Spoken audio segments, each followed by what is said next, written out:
You have seen the title of this presentation, 3 approaches to coding, qualitative data, interpretive, content analytic, and NL-based. The reason why I wanted to prepare this presentation is to kind of go a step back to where we were last time when we looked at new AI functionalities in qualitative data analysis software and new tools that have become available. Because the generative AI is just, of course, one part of machine learning, or the general artificial intelligence kind of world. And there was a question in the last webinar, and actually put definitions now in the Q&A section, so that the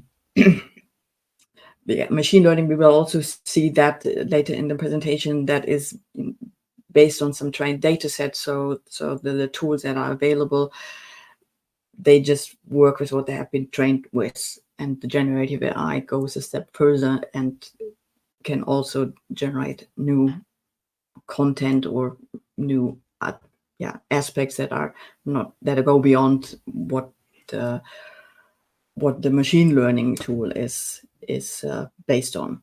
So, but you can read the longer definitions in the Q&A section.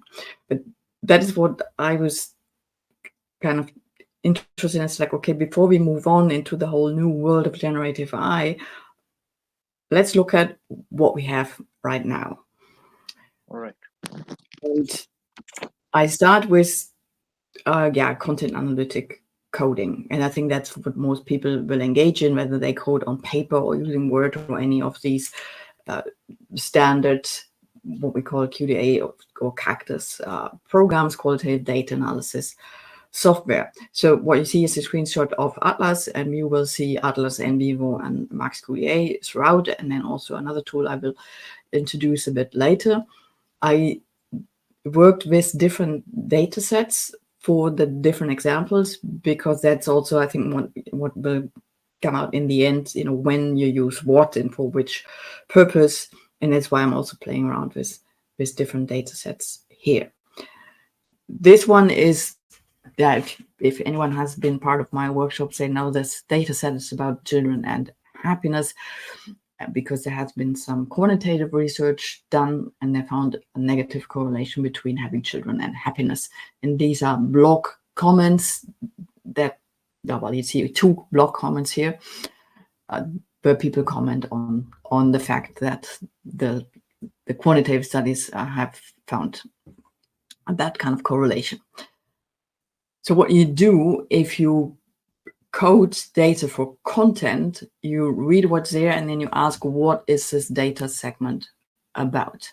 So it's not necessarily that, you go here, becoming a mom, and code that as becoming a mom, then that would be very descriptive and very close to the data. It is more about reading the data segment and thinking on the next higher level, okay, what is this all about?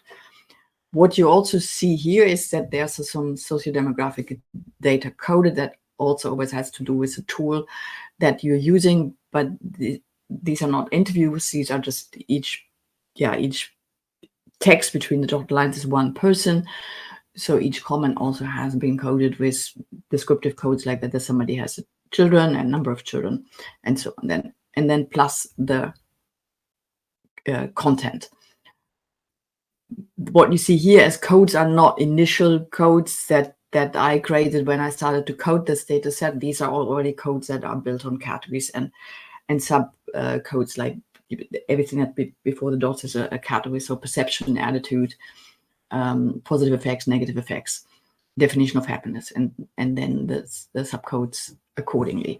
So it's kind of, if you would read that part of the data, then you could okay, this is a definition of happiness that somebody puts forward, and meaning, it's also about being content, and it's not about the necessary, the fun and the overboarding stuff. Or also talks about that parenthood is, worthwhile trade-off, and that we don't necessarily have, is it actually related to happiness? just as an example, and then that person mentions a number of negative effects. So that's what I always tell people if they go through and code data for content, is read a sentence or a section and then ask yourself, okay, what is this sentence or paragraph all about? What you also see here, some codes I apply to the entire paragraph if the entire paragraph is kind of here about personal growth. But if this self-centeredness only applies to this kind of section here, all of a sudden I had to become a lot less selfish and a lot more responsible, which is not easy in a culture that glorifies self-centeredness. So it's kind of ended up as potential reasons for not having children, or bringing children into such a self-centered culture. And let's take a look at how this might look in Max QDA. The margin is a bit differently, but essentially, you can do the same here.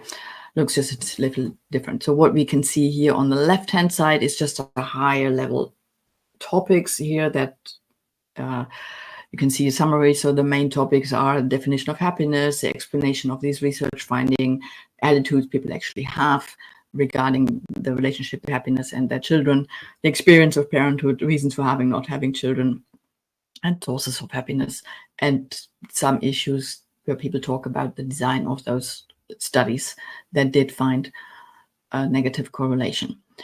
So here we see the main topics that have been identified through, that's now very interesting in what people now actually say, through manual coding. That was 30 years ago when these programs were developed. It was like, oh, we don't have to now, you can now code software supported, so it's not manual anymore. The manual stuff was on paper, and now people actually refer to coding in software as the manual way of coding. But so I think we are interesting times, and see where it goes from here. So far about the first of the content analytic coding. So now let's look at how you would approach coding if you were using a more interpretive approach. And one example of that would be grounded theory and open coding. But open coding has, in the first instance, nothing to do with attaching a code to a data segment. It's more about thinking and writing, and first looking at the data and what's in there to open up the data, and also open up the possibilities for what you could see in the data. So what you see in front of you is a screenshot of Atlas TI, and I decided to, for this just 1 hour presentation, that it's better to just work with screenshots and not with live software, because it always takes longer to do that, and then things might happen, and then so it's kind of a safer bit to just work with screenshot right now. So what we see here is a text that's open up, and one quotation has been created, and right next to it I've opened up the quotation manager, and so I can see both side by side. I can see the text and I can see the quotation manager with that data segment. So a highlighted data segment in Atlas is called a quotation. So there's no codes applied yet. Now, what you see in the comment field down here are some words that sprung out, kind of, and then there might be also more words to see, but as an example, that are interesting to look at. And there's also one other one here, that I was only 25 and becoming a mom. So words like only, never, always, they're always interesting words to look at if they are used by your respondents or in any text. It's then the question of why, what she was saying, I was only 25. So in other cultures, if you're 25 and you're not mother, you're already very old. So here also the cultural context is important. So what we would do next is not just writing down these words, but just to give you an idea, is to pick on a word like motherhood. And then, of course, we have now also the mom as as another term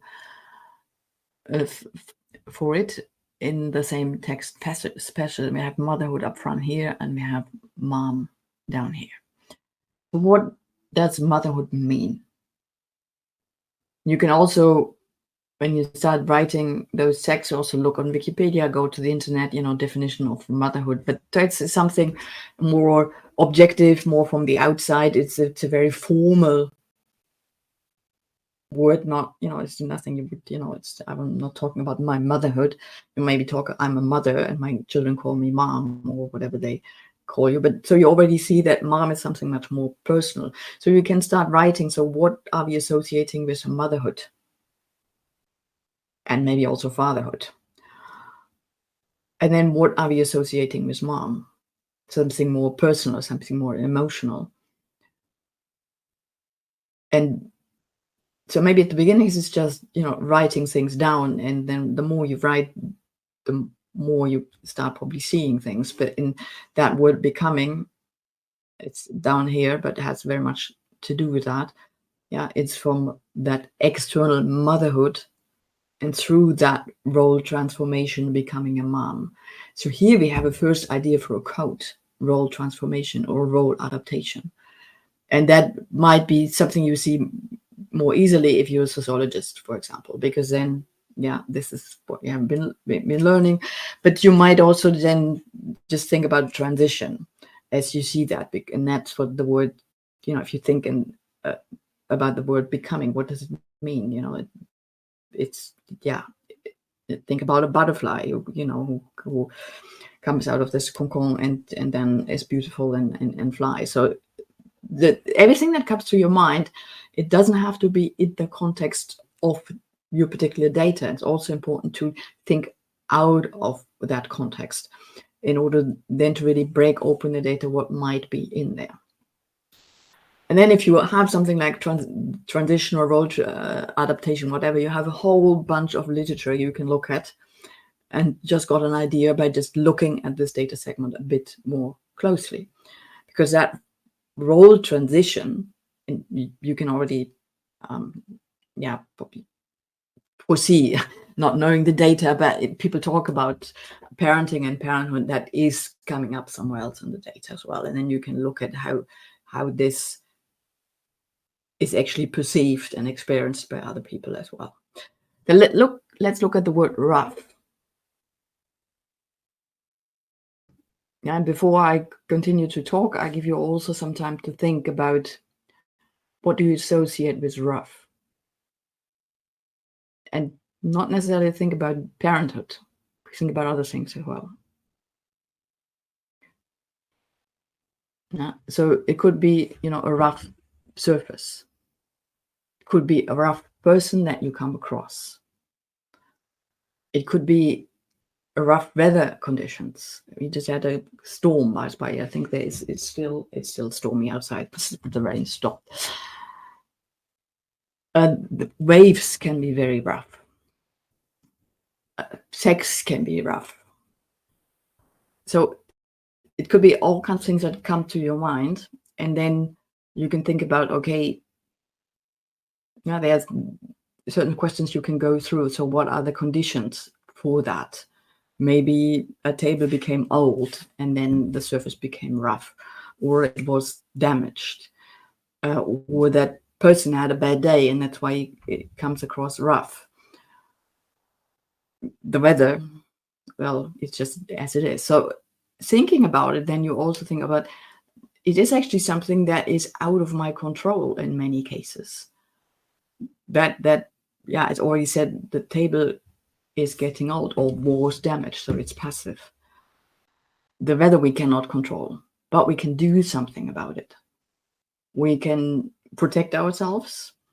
We can not go out, or we can wear protecting clothing. Well, the rough sex was actually something that came up in a workshop, and then, but they're also interesting. Something if you could, if it's things like, what does it have now to do with that? But that could be also, and then we get to the next one, forced upon, could also be in agreement, of course, if some people like that. But these are ideas to play with. And now let's continue to think about, okay, something is rough, is so not something, often not something that's in our control. And then she used the word forced me. And that's certainly not something in your control. It's something from the outside that is happening to you. And you have to think these are data from the internet. People read a blog, start writing. So they're probably not, thinking hours about what they write. It's very spontaneous. And if you conduct your interviews also in a manner where you ask very open questions and don't lead people too much and let them talk what's on their mind, that's when it becomes interesting. Then you can do something with the words they're actually saying. So looking at that and the words rough and forced, and now we have thought about it in more detail, that thought might occur to you that, oh, maybe that whole pregnancy was not planned. It was something that all of a sudden, and I was only 25, this happened and it wasn't planned and she wasn't prepared. So now, whether you code that data segment with unplanned pregnancy, that would be up to you. She doesn't say it here, but it's an idea you generated. Now you can take that forward with you and it will actually come up in other parts of the data.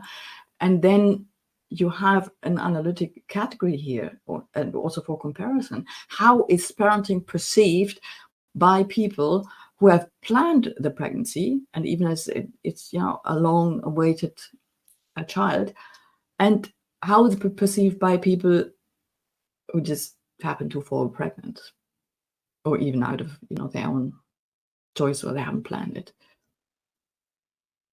So now we have a completely different level of analysis and have opened our minds to things we probably would have overlooked by just going through the data in a content analytic fashion, where it is mostly about to see of what attitudes do they have, how do they define happiness, how do they evaluate the results of the studies, and what kind of experience do they share. So that stays on a more descriptive level, but you could also go a level deeper and then get ideas for how other questions you can ask about the data. And you can continue with selfish responsibility, the culture that glorifies self-centeredness. And that was actually also an interesting other word in it when I first came across it, because in combination with rough and force me and then glorifies, and of course also in the becoming, these are words that also for me it relates to like a battle and then a win, where I was thinking about the Arc de Triomphe in Paris. That, I mean, she says it's a culture that glorifies, but these are just images that come up to and I think we can see that also in that short paragraph here, that she actually tells a story of becoming.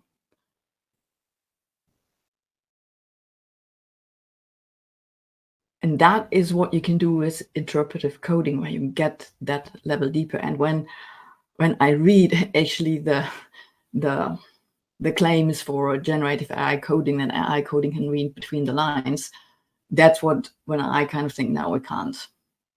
Yeah, because that is what reading between the lines mean, and that is not what an AI tool, and also not generative AI, can pick up. It's interesting what it does pick up, also in comparison to the machine learning codes, but it's still not that. And if you're coming from a more academic, qualitative, research-oriented background, then this is what it means to read between the lines. So you would do that when you start coding a text with, maybe if it's an interview, depending on how long the interview is. I mean, you certainly won't do that with all 10 interviews because it takes way too long, but you don't have to, because with those interpretive codes, you end up, you quicker at a more abstract level of coding than you are when you start with descriptive coding. Yeah, the descriptive or the content analytic coding. And most like at the beginning will be more descriptive, become more abstract over time. And here you get more quicker ideas for abstract coding. And if a code is more abstract, you can also fill it with, you find other data segments that fit it, that fit in it. If it's too close to the data, you generate too many codes and you then have to aggregate, and then the process takes longer. So it might look, or it is more work at the beginning because you start writing more, but then if you have started to generate then codes and you start to begin coding the data, then it will be easier to build your code system that's already then more abstract. And of course it will contain topics that you wouldn't have considered within a content analytic approach. In MaxQDA, there's no quotation level, there's a data segment level, but you can write comments for data segments, but there can only be 256 characters long, and also the paraphrasing, you could maybe cut it into smaller chunks, but again, you only have a limited number of characters. So that's why I suggest to use in document memos if you work in MaxQDA and in Vivo. They also have this. I would also use a memo. They have also different forms of memos, but that's a place where you can write your brainstorming before you then start actually coding the data. Now I have another example for you where you can work with that interpretive coding. And that doesn't mean your entire approach have to work like that, but sometimes it's just very interesting to look at interview beginnings. And for that, it is important that you start your interview with a very open question where your respondent can choose to say whatever comes to her or his mind, so that you don't narrow it too much down. So this study was about the implementation of a new model in a healthcare system. And so the very open question was, tell me about the implementation. So the respondent could start wherever. And this respondents said, well, I haven't fully prepped, so I just kind of arrive and I have any piece that feels unclear, and then, well, I may have to dig that out. And then that person started to talk about, well, I believe that we start in autumn. But that first sentence, what actually had not yet to do with the content of the actual interview, was actually giving away what happened in that entire implementation process. That entire interview went like that they were not prepared, or they were always reacting, and something happened, and then they were figuring out solution. So of course they figured out solution while they were going on, but it wasn't nicely planned, and then they executed, and then they went through it step by step. It was like it was already in that first sentence. And you will find that very often, that in the first paragraph, and let not talk about the small talk at the beginning, how is the weather, but if you start the interview with an open question, people will tell you what's on top of their mind. And of course they come with an interview and they know they're going to talk about the implementation, if that's the general topic. So, and then they will tell you what's on the top of their mind. And then often that is significant for everything else that happens in the interview. So at this stage, you may not do something about it yet at the beginning, but once you maybe went through the interview and coded, you might go back to that first sentence or first paragraph and then look at, okay, what does it mean not fully prepped or not being fully prepared? What you associate with unclear, digging out stuff, and do that interpretive exercise again that helps you to explain the rest of what's going on in the interview. Yeah, and that actually was the case, that the first sentence in the interview for almost all of the interviews in that study was very helpful to understand the rest of the interview.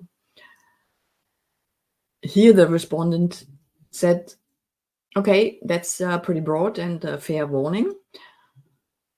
I have kind of a European Mediterranean background, so that I can go into very broad existential. And so you may want to, of course, follow up with some specifics that are of particular interest. But in terms of broad journey, and then she started to talk about the implementation. I at first was wondering why she starts with telling me that she has a European Mediterranean background. So what it has to do with the whole implementation. It had everything to do with the implementation. It was coming up in the interview again and again, because it had to do with the value system that she associated with her background and that she figured was essential for implementing that model, and also that the whole idea of that model, behind the model, was actually fitting with that value system. And she always also was looking for professionals that she hired during the process that also were sharing and identify with those values. And so the whole implementation went in a very collaborative way. She involved team members. She didn't want anybody to do their own kind of thing, and it should all be team-based and working together. So that idea of the collective, that was in collaboration, that was her way, and getting everyone on board, that also actually led to a successful implementation of the process. And she didn't want to put her as the face of change out there anyway. She wanted to have it all team-based. So this as just some examples what you could do with interpretive coding and how it can help you to understand data. And yeah, let's maybe go back to this one. Here you can also see that it's not something that can be picked up by neither by generative AI nor by machine learning, because that requires an understanding of the entire context and being able to associate that first part of an interview with other pieces in the interview, or with other pieces that when she talks about collaboration and team-based effort, and then you could actually connect that back to the European Mediterranean background. So that is certainly something that can only be achieved with such an approach. Now let's look at machine learning. So that's what we already had before generative AI came on the scene. So the first programs implemented that already 10 or 15 years ago. And that is a project in Vivo, and in Vivo implemented the identification of themes. So the automated identification, I think they call it themes or topics, about 10 years ago. And this is a project, an interview study, a very structured interview, so short questions, short answers, so a bit longer than in survey, but more structured than an interview. And it's about environmental change in a coastal region. So the topics that were identified, well, they seem to be logical. It's about fishing, water, environment, change, industry, community, commercial fishing, and so on. So these were the high-level topics. And what you see in that graphic, in that tree map behind, that underneath each topic, there are, subtopics. I wouldn't call them subcodes, because often what happens also to now with generative AI, also with theme identification, it's lots of these subtopics that are identified and based on often just words that occur. Now we can't see all of these words. So here we have natural environment and whatever, artificial environment, in this environment, and beautiful environment, and that kind of stuff. So, and that is based on the words that occur in the text. And there you can already see it's nothing about the reading between the lines. It's often based on the words that occur in the text. Yeah, and we have here place, beautiful place, natural place, favorite place, and so on. So that's a very different kind of coding, and it's also not what is that text segment all about. Well, people talk about a beautiful environment. People talk about a natural environment. So that's more what's in the text, but it's not so much on that next level where you think yourself, okay, she talks about the natural environment, but what does it mean? Yeah. That could be a reason why she likes that place. And that would be more what is this all about? Yeah. Or an advantage of that place. Oh, yeah, and I see a favorite place. So yeah, because it's beautiful, that's why it is her favorite place, or that's why we need to preserve the place. And then we have a category, reason for preserving the place, and then because of the beauty, because of the, it brings calmness, whatever. And so you see that's kind of the difference that is there. Well, and then I think that's immediately prepared when you run that identification of themes, that you can get an overview of how often each of these topics, and these are high-level topics, occur within each interview. And then the question, of course, what does it tell us? Well, if you don't know yet what's behind the commercial fishing and the community, it doesn't tell us actually anything. So the danger, or danger is maybe not the right word, but when we approach coding by letting the computer do the coding for us, that still doesn't mean we know the data. We still have to read the data. So we have to kind of go into like what is meant by change, what is meant by commercial fishing. And then we might actually realize, well, we need to actually recode and change that around, because it doesn't mean anything by itself. It might mean something by itself. If a project is more structured in very short answers to service, well, we get to that. But in an interview study, it's often more than that. And I already mentioned that it is actually very structured. So this is the answer to question 1. It's a bit longer than maybe an open-ended question to a survey, but there's kind of our answer to question 2. So the question was, what do you value about the environment? And then we get codes here like fishing and commercial fishing. Now, that's not what she values about the environment. So this is not what this is all about. But this is what the DML coding could pick up, because it's trained on looking for words. What I also noticed, but that is, I guess in vivo specific and not only with this project, if you use that automatic identification of topic, it leaves out a lot of pieces. And in NVivo, it's not very good to see, because things are always like in these code notes, and you can activate these code stripes, but you can always see it's kind of difficult to read, and it's not so easy to see what is coded with what kind of code, the way it is all implemented. So you're kind of fishing a bit in the fishing. I felt like it's kind of a bit in the dark. I don't know, is that now everything coded, and is that all of it, and what do I have to review? Because what you essentially want to do if you use these type of tools is to save some time. I think the computer could take away or take over some work, that you have less work. But seeing that, it means I still have to go through and read it and fill in the blanks. So what is actually happening here, where it's not about fishing or commercial fishing, it's about it's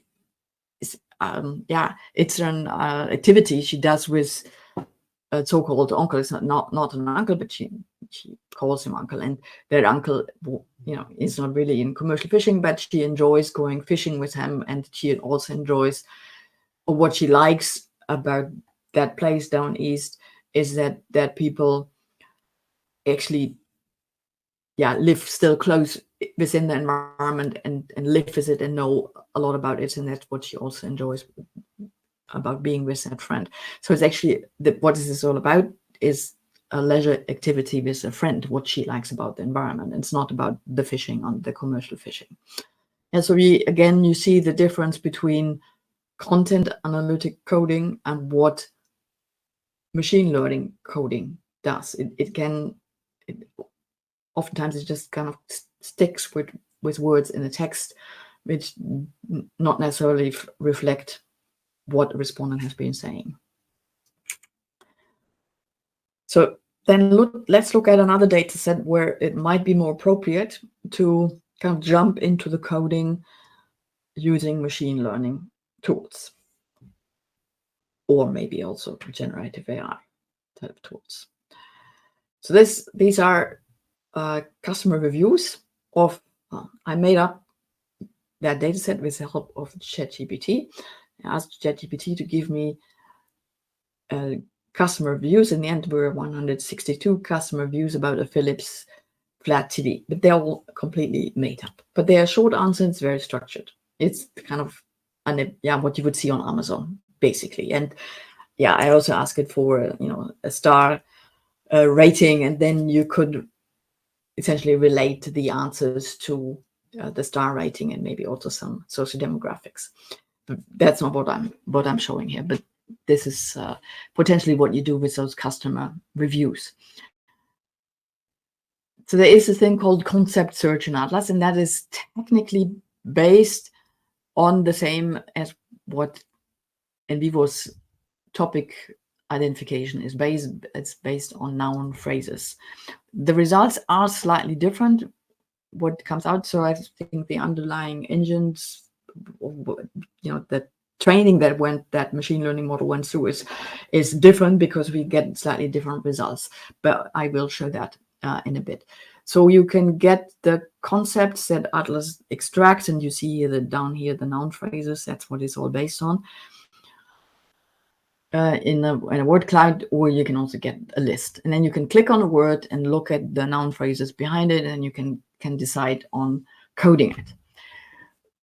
So for this type of analysis, is probably, it's good to have like a goal that you don't look for all of these words in here, but you kind of know, okay, I'm interested when I'm looking at customer reviews, what do they think about the sound and the picture? What is their viewing experience? How is the value, the money, the value for the money kind of perception? So you kind of look for words here like purchase and performance and money, kind of knowing that it's probably an indication of the money value relation. And then the picture, the sounds, of course, connectivity, customer service. We have somewhere here, service. Yeah, so you can already pick on words here that you know is other features or the stuff you are interested in. And this is what I did. And I did also some sentiment coding. And then I show you here, that wasn't yet in the German presentation, but I added this now here. So this is how then it could potentially look like after you have done the automatic coding based on the concept that you picked. Yeah, and in NVivo it's different. It kind of goes, it gives you all the suggestions, and you can kind of either code everything or pick what you want. Here you go to the words and then click on the auto coding button. So that doesn't still give us an answer. So we still now need to work with those codes and need to refine those codes and read what's behind it. So it gives us a way into the data, and we can kind of pick on issues and topics that we think are interesting based on the words that occur. And in that case, the words are okay. Are we interested in design and in sound and the picture image quality? So we have an idea of what we're looking at. And this is 162 reviews, and I spent about 2 hours to kind of get to this. And then if you say, well, we have 500-600 reviews, of course, if you have 10,000 reviews, you're going to use another software to do that. But then you actually, away from a coding approach and even a more blind approach than but if you have 10,000 reviews, you would use a different software to do that, because you can see here you would need to read it in order to refine it. So here I just open up the categories for image and good quality, poor quality, and what has been said about those things, and then also the sound quality. If you go back, for example, there should be, didn't I have that now in here? Yeah, the equality. So quality occurred 34 times. But that also is, of course, if you just leave it on quality, it's different. It's quality on sound, it's quality on the experience, it's quality on about the material. So quality, it occurs in relation to different functionalities and features of that. So you need to look at it, and so we have the the image quality here, and we have the sound quality, and we have the picture quality. So it occurs in all kinds of different ways. And then once you have teased it out like that, then you can go into the analysis further and relate that to sentiment and maybe also to the ratings, and then pick out the stuff that if you do a customer review, you want to kind of fix what is perceived more negatively, or where things don't work, and maybe be happy about the stuff that work. So that would be an example where you can jump into a data set with machine learning codes. And here for comparison, I actually applied the AI-based codes. And that was kind of interesting to see that here I get a completely different entry point. I don't get the feature view, I get the pros and cons. I mean, it seemed to be, I've recognized it as a customer review, so it kind of focuses on the dissatisfaction, the poor quality, or the recommendation, product satisfaction, so the pros and the cons. Satisfaction, I regret, and that comes with probably also the dissatisfaction. So you would also need to go in here and clean that up a little bit. But here you get a different entry point. With the concept search, it was focusing on the features. Here the AI coding kind of suggests a different way of looking at the data. Or you can, of course, also, if you open up poor quality, then you also see the sound and the image, and you can also kind of turn it around again and make categories based on the features. But I think that's why it's also important that if you approach that, you know what you're looking for, and that you're still in charge, and then say, no, I want to now open up poor quality and resort the coding based on the features I'm interested in, like sounds and image and design, for example, or material, whatever.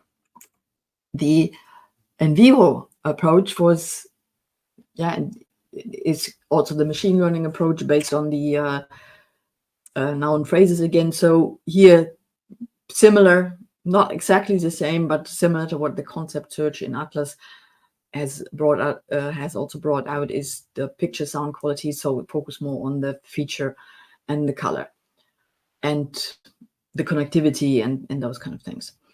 And here you also see you need to then also to do some resorting, because here the good and the bad and the pros and the cons are all mixed with underneath. And here the colors, of course, have to do here with the picture quality. So all the color stuff actually kind of need to go in here, and you need to see how that actually fits to each other. And here we have the sound issue, and sometimes those things happen, and you have to kind of then look at these 8 segments on sound quality and see how they fit. And yeah, so I don't know. This is actually double here. So this is what you would get if you'd use auto-generated themes based on ML features or machine learning features. And I applied it here on a very structured data set, because I just maybe go back a few slides here. We have seen here, I wouldn't apply that on interview data, because it doesn't give you back what you actually need to code that question of what is this data all about. So if it's short answers to surveys, answers are repetitive, and the context is not, there's not so much context around it, or context that where you need to refer from here to here, and then it is more useful and gives you kind of a quick way into the data. Now I want to, the last thing is I want to present you a more commercial application. And it's a software called Discover AI. And it is used for all kinds of purposes, but also for desk research if you want to kind of get into a topic. And here the topic I chose was how is AI perceived, or the generative AI perceived for qualitative research, or specifically for qualitative data analysis. And what you can do here with that tool is that you can upload documents that you have, but you can also enter a search, and it will scrape the internet and see what articles it finds about the topic. But that still means, so that's all under the sources, you need to go and check those sources as well. So you see all these links here, so that's what the tool has found, but I also uploaded some documents that I already had. And some of the sources were just on qualitative data analysis. They were nothing to do with generative AI. So, I removed them again. So that's also some cleaning up that is required here. So you don't have to read, or it's all too small on the screen here, but I just want to kind of present that general interface here so that you get an idea how that actually looks like. So, don't try to read the context here. So then once you have your data in, and it can also work with images. So like, how is your product presented by users on the internet? How people talk about your product on the internet.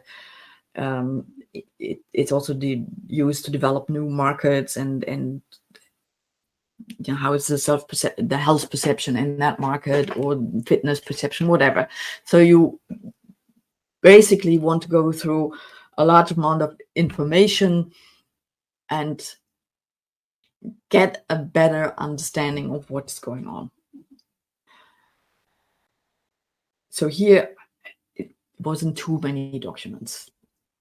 What you see here, so it's total these 1,300 segments that it automatically extracted, and here about 2,000 segments. And I grouped these documents by blogs and academic articles that either uploaded or were found online. And then what the tool then does, it identifies topics. Those are the higher order ones, the more aggregated ones, or themes. And then you can also look for words if you wanted to do that. So also this requires that you kind of know what you're looking for. Yeah, these keywords or these topics, they're kind of a guide to you, and it's like, I want to look in how people talk about coding, or how they're using ChatGPT, or language processing is something that's interesting. So it's not like that you would look through all these words. It's more like you have an idea of what you're looking for, and then these topics or themes are a guide. The other thing that is provided, so you pick on a word, and then, or a theme, let's say on coding, you can also in addition enter a keyword here. So basically it starts filtering the data based on keywords here. There's no further coding you do. It's basically like creating different buckets for your data, and then you can look at different buckets. So this is all about using ChatGPT in the blogs or in the academic articles. This is about all where they talk about coding. And then if it's still 3,000 segments, then you might filter it down with further keywords, and in order to be able to make it somehow manageable. And then you could also look up the context if you wanted to from that. For myself, actually, then looking at the original documents again, that didn't work that well, but that's kind of beside the point here. So there is actually an idea that you can look up a segment in context if you're not so sure what that segment means, because it really, you cut it down into not connected pieces here. So what this software does, and also other programs that offer that type of coding. And this one is actually based on machine learning. And it's also this model here. So they have, a couple of years ago, they have, a number of people have manually coded data based on these, what they call human need drivers. And then the data has been trained based on the coding that was done by humans. And there's also a definition for each of these drivers. And that is kind of what they work with. And other programs, they have other drivers. And if it's marketing oriented, it's driver for purchasing or for marketing or whatever. So it's mostly in that arena. And you see at this graphic that control is a very important aspect in this data achievement, individuality, but also enhancement here and resilience. So you can also then click on these different drivers and then filter the data by these drivers, and let's focus on enhancement. So to improve and perfect how our world works. So that is a definition, and depending on the data, it could be something more subjective, releasing the power of what's inside, so more something personal. But the aspect that's relevant here is harnessing the potential of science and technology. So that, I would hope, that is what has been grasped in the data as enhancement. So it's also a form of coding, but that's done by the system. So that means that if you click on enhancement, then I have 8 segments left here in the academic literature to read and 2 segments in the blogs to read. So that makes it a bit more manageable. The next step that you do is you add these, you go through and then you pick some quotes. You see where it said added to a PowerPoint slide. So basically that is how your result look like. Yeah, so these are all quotes from the data, and you see also the source where it's coming from. And here I kind of summarized that in a short interpretation for enhancement. So basically the results are a bunch of quotes.